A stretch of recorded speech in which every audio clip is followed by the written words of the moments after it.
Hello everyone, welcome back to my channel Rondhone Bondhon. আজকে বানাবো কুঁদরির একটা দুর্দান্ত স্বাদের মুখরোচক রেসিপি, যেটা গরম ভাত বলুন বা রুটির সাথে খেতে কিন্তু ভীষণ ভালো লাগে।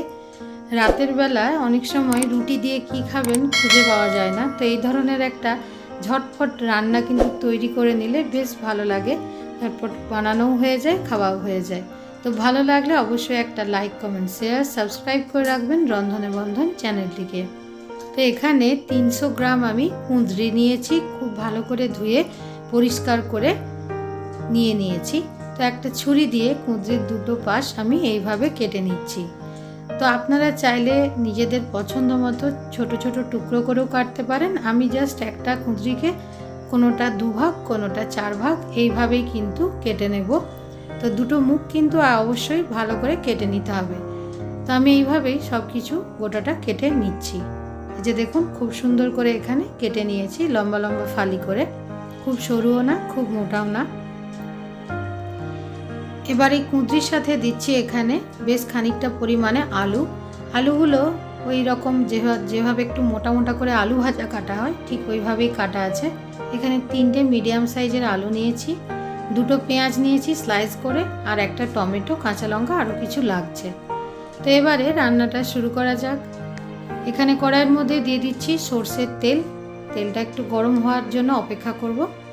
তো তেলটা গরম হয়ে গেলে এখানে ফোড়নের জন্য দিয়ে দিচ্ছি কালো জিরে, আর দিচ্ছি 1 চামচ থেঁতো করা রসুন। এখানে এই থেঁতো করা রসুনটা অবশ্যই দেবেন, এতে একটা সুন্দর ঘ্রাণ হয়, তার জন্য ফ্লেভারটা খেতে খুব ভালো লাগে।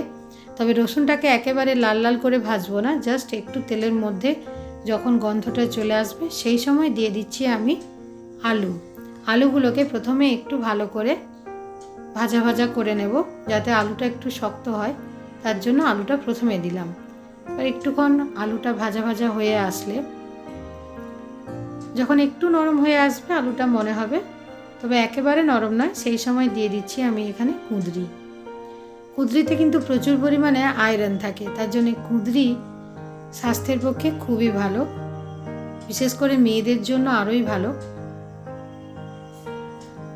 এবার স্লাইস করে রাখা পেঁয়াজ দিয়ে দিলাম, কাঁচা লঙ্কাও দিয়ে দিচ্ছি। আপনারা যে যেমন ঝাল খেতে চান সেই অনুযায়ী কাঁচা লঙ্কাটা দেবেন। এবার খুব ভালো করে ভাজা ভাজা করে নিতে হবে। এটা খুব সিম্পল একটা রেসিপি, সবাই হয়তো নিজেদের মতন করে নিজেরা এটা করে থাকেন, আমি এইভাবে করি তাই সেটাই শেয়ার করছি আপনাদের সাথে। তো এখানে একটু নুন দিয়ে দিলাম, একটু হলুদ দিয়ে দিচ্ছি, 1/2 টিস্পুনের মতন হলুদ, আর এখানে দিয়ে দিচ্ছি এখানে একটুখানি জিরে গুঁড়ো, এটাও 1/2 টিস্পুন দিলাম, আর একটুখানি ঝাল লঙ্কার গুঁড়ো। এটাকে খুব বেশি মশলাদার করব না, জাস্ট একটু অল্প মশলাই দেব, কারণ এগুলো খুব বেশি মশলা দিলে খেতে ভালো লাগে না। এইভাবে বেশ খানিকক্ষণ একটু নাড়াচাড়া করলাম যাতে সমস্ত মশলার সাথে খুব ভালোভাবে এটা মিশে যায়। এবার একটু ঢাকনা চাপা দিয়ে এটা রান্না করব যাতে এটা একটু নরম হয়ে আসে। তো ঢাকনা চাপা দিয়ে 5 মিনিট রান্না করার পর একটু নরম হয়ে আসলে শেষের দিকে অবশ্যই টমেটোটা দিতে হবে। প্রথম থেকে টমেটোটা দিলে সব কিছু একসাথে কিন্তু ঘেঁটে যাবে, তো আমরা একেবারে এই রান্নাটাকে ঘেঁটে দেব না। তো এইভাবে দেখুন সবটাই শক্ত শক্তও রয়েছে আবার নরমও হয়ে গেছে। তো তৈরি হয়ে গেল এই রেসিপিটা। আবার দেখা হবে অন্য ভিডিওতে, ততক্ষণ ভালো থাকবেন, সুস্থ থাকবেন, ধন্যবাদ।